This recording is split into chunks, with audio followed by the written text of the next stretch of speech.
So next up, we got Ryan Lynch, Senior Vice President of Marketing, Yep. right? At I'm blanking. Oh my God. On Point and Concentric. Yeah, On Point Concentric, right? At Concentric. So let's throw those headphones on so you can hear me better. You got it, buddy.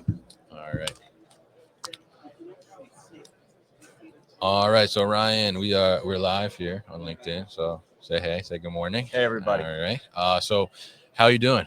I'm great. Hey, first thing, I just want to say thanks for having us.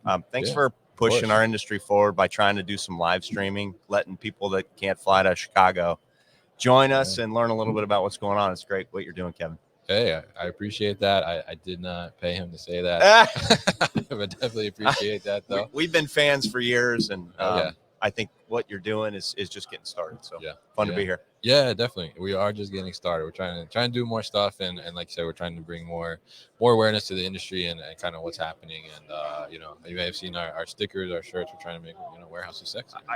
I mean, look, everybody's moving from a retail job into a warehouse. Yeah. And it's our job to make it safer and a more fun place to work. And a lot of the things that you are talking about here are some of the tools people can use to do it. So it's an exciting time. Yeah, absolutely. So tell us a little bit about Concentric and what you guys are up to. Yeah, so Concentric's been around about 20 years, since 2000. Mm-hmm. And we started with a mission. And the mission was to get to a place where we could deliver on-demand, scalable, uninterrupted power for all of your material handling equipment, whether it's automated or not. Yeah.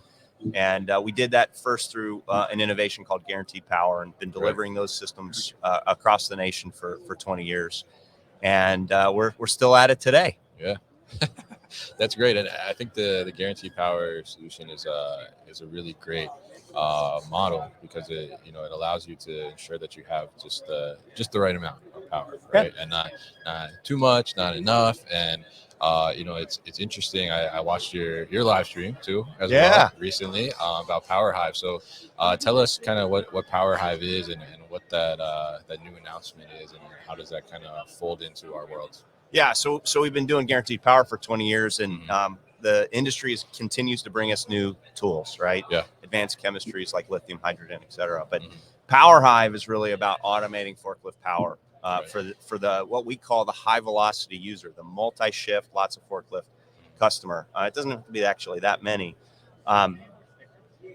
Today what we're trying to do is deliver a solution so that operators never have to think about forklift power again. When they show up, it works. When they need more, they can get it.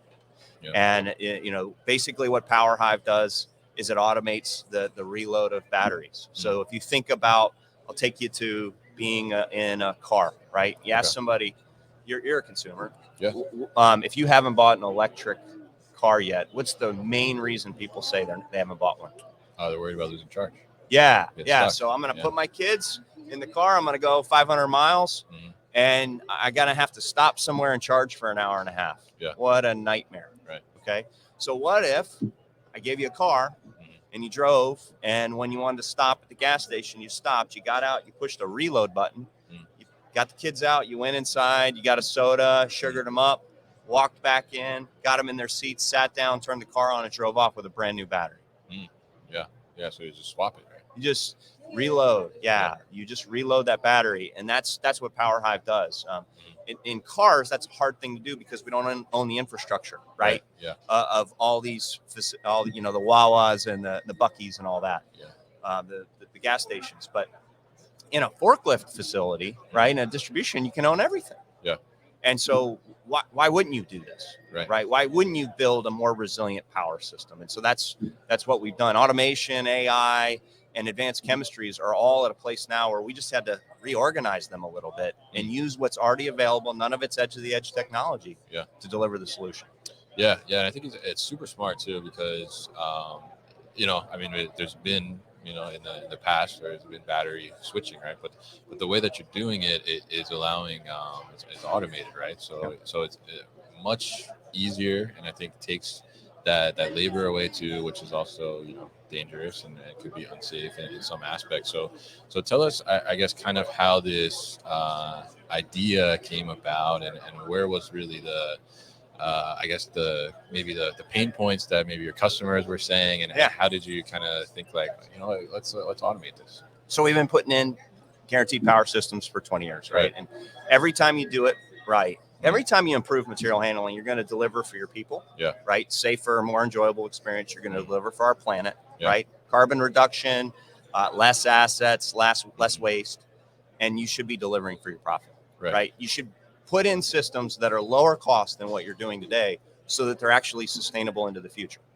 Right. Yeah. And so we were doing that, and we've been doing that with Guaranteed Power, and we'll continue to do that with all kinds of other technologies besides PowerHive. But one of the things we saw in multi-shift, high-velocity facilities is that there's a challenge moving to right now. We're all trying to move to one battery a truck. Yeah. Well, what we're putting a really advanced chemistry, advanced product in a truck. What happens when it goes down? Because it will. Yeah. What do you do? Yeah. Right? Do you go and put that away for 3 days? You're moving away from resiliency. Yeah. Right, by not having a little bit of backup, and two, you've got this other issue, which is you need a bigger charger, right? So you're all of a sudden you're creating this infrastructure cost, and then an ongoing energy and peak power cost that's a difficult thing to manage. Right. And so as we were putting these systems out, we've been doing it with, we've been looking at the financials, the operational impacts, and the power impacts for 20 years. We got thousands of applications of data. Yeah. It became clear when lithium came on the market that we had the energy we needed to change the game. And that's how PowerHive was born. Interesting. Yeah. I think it's a great point too. I mean, like you said, like you don't want to, I mean, the more technical something gets, right? Like you're saying, like we're adding on these systems to our batteries and everything, the more things that are likely could potentially go down, like you said, right? And you don't want to be stuck because you also don't want to just buy a truck just to have a truck when one is down, right?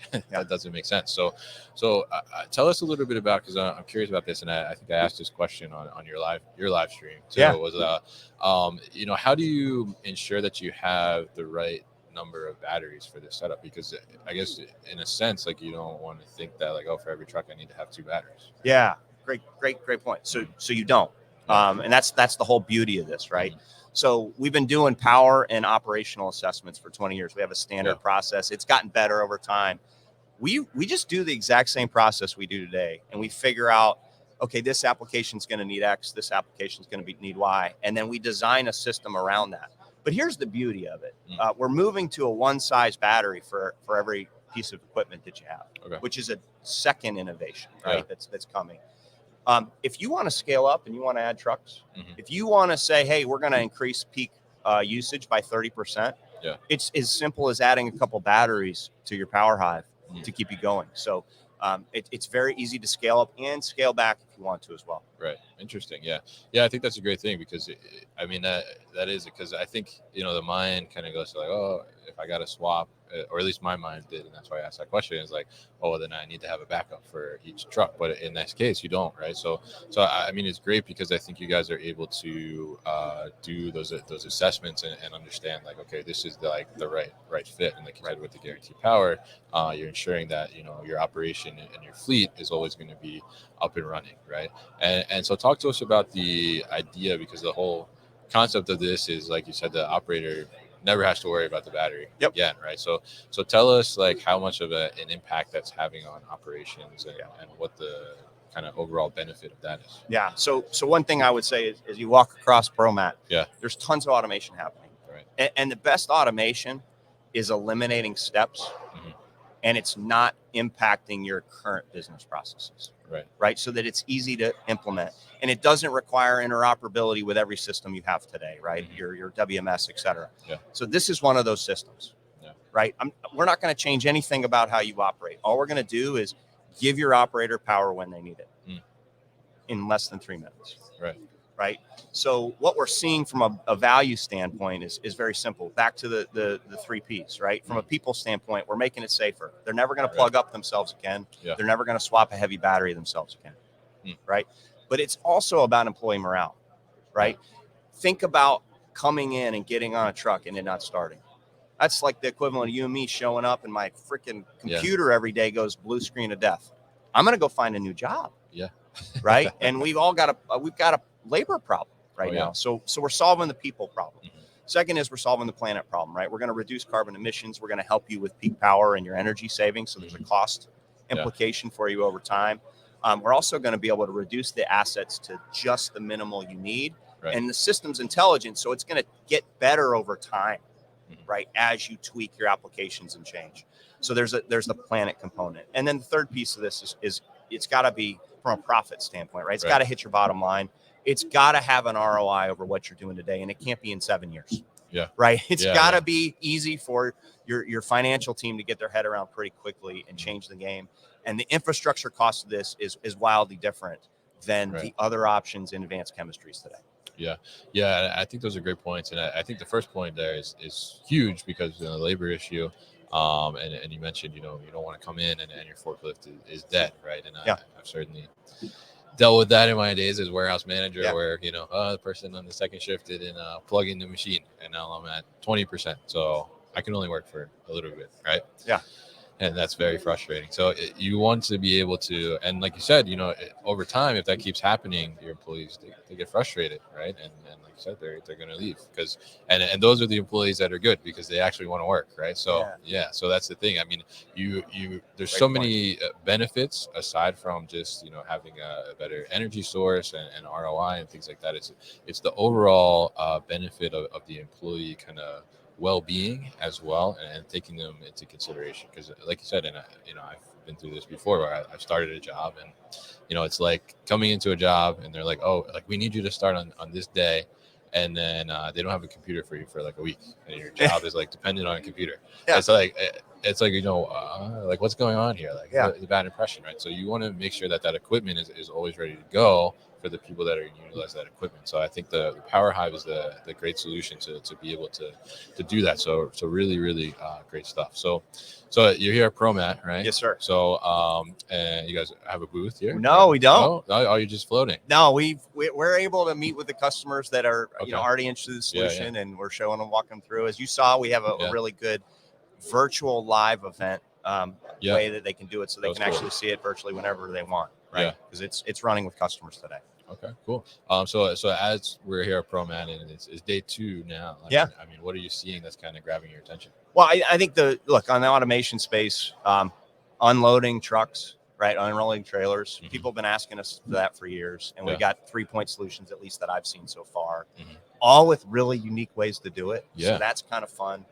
I think the other encouraging thing I've seen is we've got more interoperability. We've got more solutions that are coming from 3 or 4 parties all at once, and people starting to realize that they can't vertically integrate and solve big enough problems fast enough. Right. Yeah. And if we as a group, as it can say, hey, you know what, we need partners to solve bigger problems for people. I think we're all going to be better off, and I see that happening. And so I'm very encouraged by what I see here. Yeah. The third thing I would say though is if I was a customer, holy cow, there's a lot going on, and where do I go? To figure out how to prioritize these things.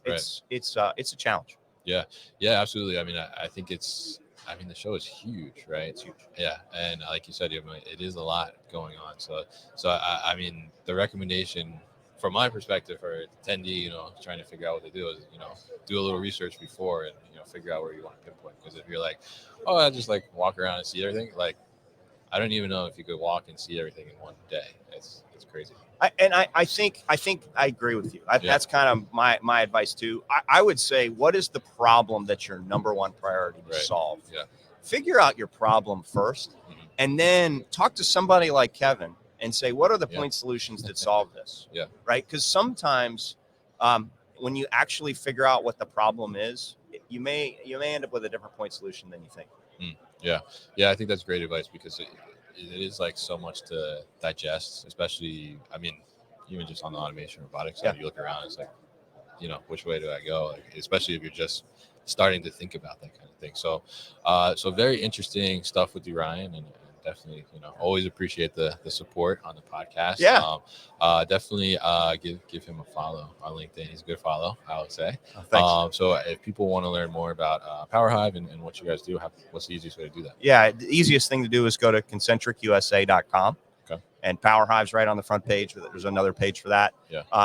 Hit a contact us. You can talk to a solution engineer tomorrow. You can walk through the product immediately. So, would love to have you. And hey, thanks for what you're doing. Yeah, definitely. Appreciate thanks for coming by the booth. Yeah, man. And enjoy the rest of the week. Hey, have a great week. You too. Bye.